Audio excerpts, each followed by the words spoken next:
Day after my birthday, I had a really great time last night, and we had some delicious Italian food. A little bit of chicken cacciatore, or I don't know, actually, it's like chicken parmesan, but without the parm. What is it, like fried chicken? Anyway, it was so good. I will be covering protest news, but before we get to that, yet another incredible video from the, I want to say Italian stallion, but she truly is an Italian stallion, is back for some fucking words, with some choice words for Nancy Pelosi and what I would consider woman of color on woman of color violence. This is Italian on Italian violence. Both of these women have faced tremendous adversity as a consequence of being women of color, i.e. Italian women. Let's take a look. Let's take a fucking look, dude. Hey, when I say Pelosi, I mean people of carbonara, Parmesan cheese. You already know what I'm talking about. Hey, Nancy Pelosi, you fucking anti-American piece of shit that you are. You're the virus. You and your fucking party are the true virus in America.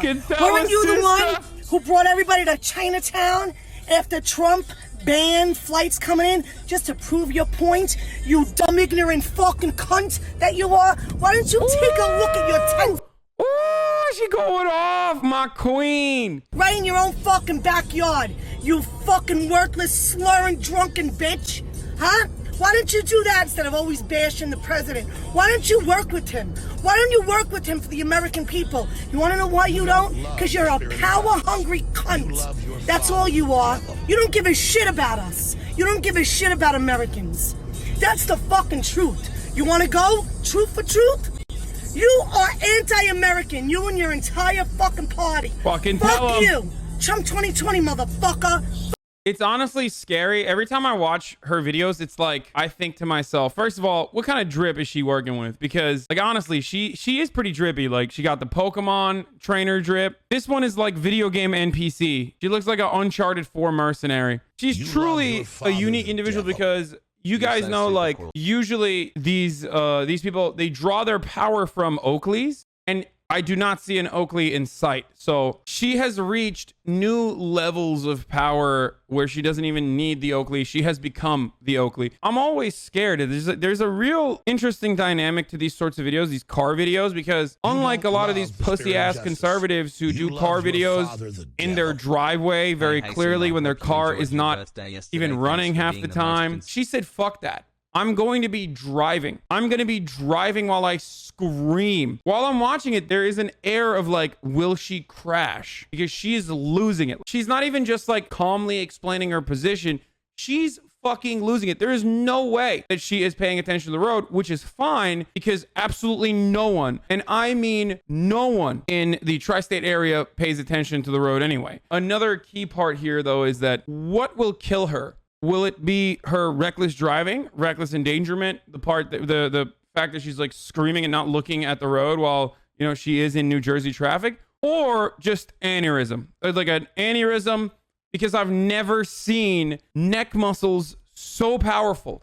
I mean, look at this. You know what? Hold on. I'm going to do something here. I'm going to do a little bit of quick live editing. I just want you to only focus on this, okay? Nothing else. You're the virus. Look. You. So neck muscles right now loose. 8 seconds in and she's like, you know, I'm riling myself up. And your fucking party are the true virus in America. And now you she's the one drawing who up brought power. Everybody to Chinatown after Trump banned flights coming in just to prove your point? You dumb, ignorant fucking cunt. I'm gonna run it back one more time just so you can see, like, this is the moment where it blows up. Are you ready for this? Here we go. Weren't you the one who brought everybody to Chinatown after Trump banned flights coming in just to prove your point? You dumb, ignorant fucking cunt that you are. Why don't you take a look at your tent city right in your own fucking backyard? You fucking worthless, slurring, drunken bitch. Huh? Why don't you do that in your entire fucking party? Fuck you. Trump 2020, motherfucker.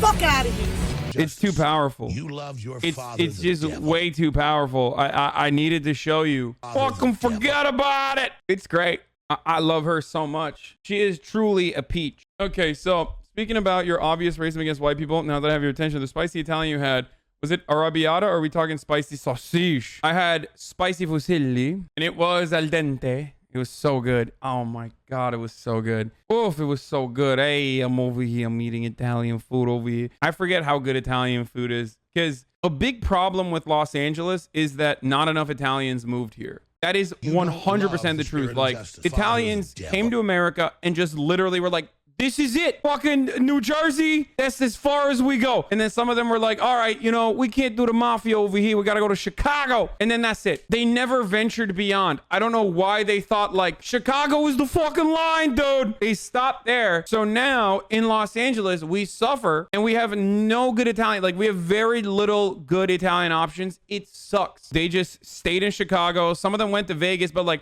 notice how the numbers, like the population density of Italians withers away the further west you go. New York and New Jersey, completely Italian. And then you move into Chicago, there's a little bit less culture. You know, the pizza is all bastardized too. I guess like the Italians that were like pushed away in exile decided like, oh, we're gonna do deep dish over here. We're gonna go even fucking fatter. I truly wish that more Italians had ventured into the great beyond and like actually moved over to the West Coast so that I could have better Italian food from time to time. But that's, I don't know how we got here, but Italians are POC. Or there's no good Mexican food in New York. Yeah, that's true. America is like a yin and yang. When you look at a map of the United States, okay? Hold on. I gotta do some paint for you guys. I need to visually teach you what this looks like, okay? What happened is, as we all know, Italians are gonna be represented with red here. They come to this area, okay? They say, oh my God, oh, this is fucking great over here.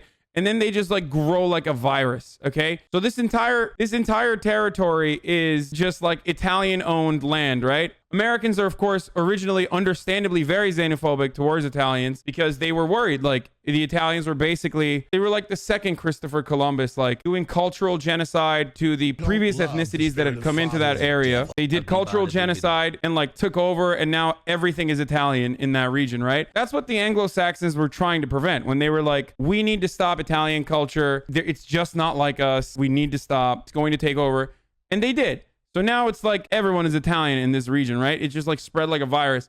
So then they moved over. They just like skipped over a bunch of states and decided like to land here, and they took over certain parts of this territory as well. And that's why there's good Italian food in these two areas, in these two regions. This is why I'm saying it's a yin and a yang, okay? Whereas this entire territory originally was owned by Mexicans, and that's why this entire territory has Mexican culture. And this is the American yin and yang. The further away you get from this region, the worse the Mexican food gets. And the further away you get from this region, the worse your Italian food gets.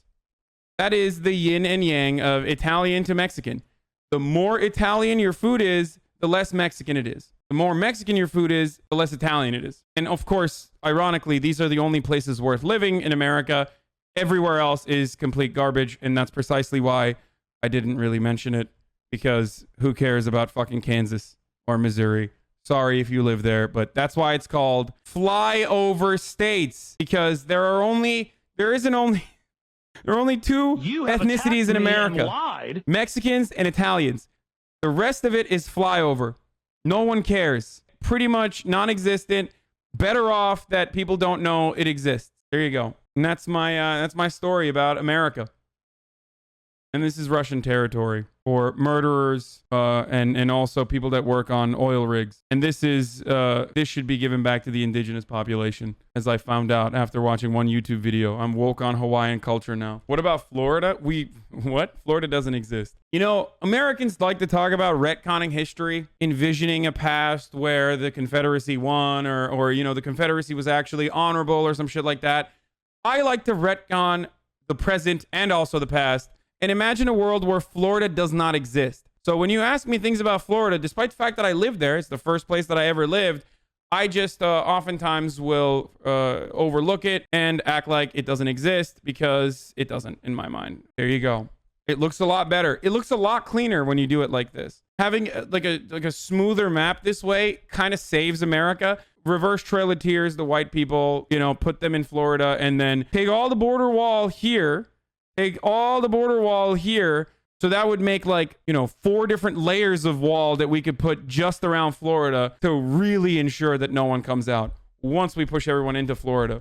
all the conservatives. They can live a libertarian paradise there. You know, we'll do extractions every now and then with like helicopters to go in and like take out all the children. But that's it. That was geography with Hasan. All right, cool. I don't know how we got here from this lady, but anyway. Joe Rogan on gamers. Video games are a real problem. They're a real problem. You know why? Because they're fucking fun. Addictive. And you don't. Yeah. Well, I have a real problem with them. And you do them, and they're real exciting, but you don't get anywhere. Right. It's like you could do like martial arts, right? You could learn jujitsu. You get obsessed by jujitsu.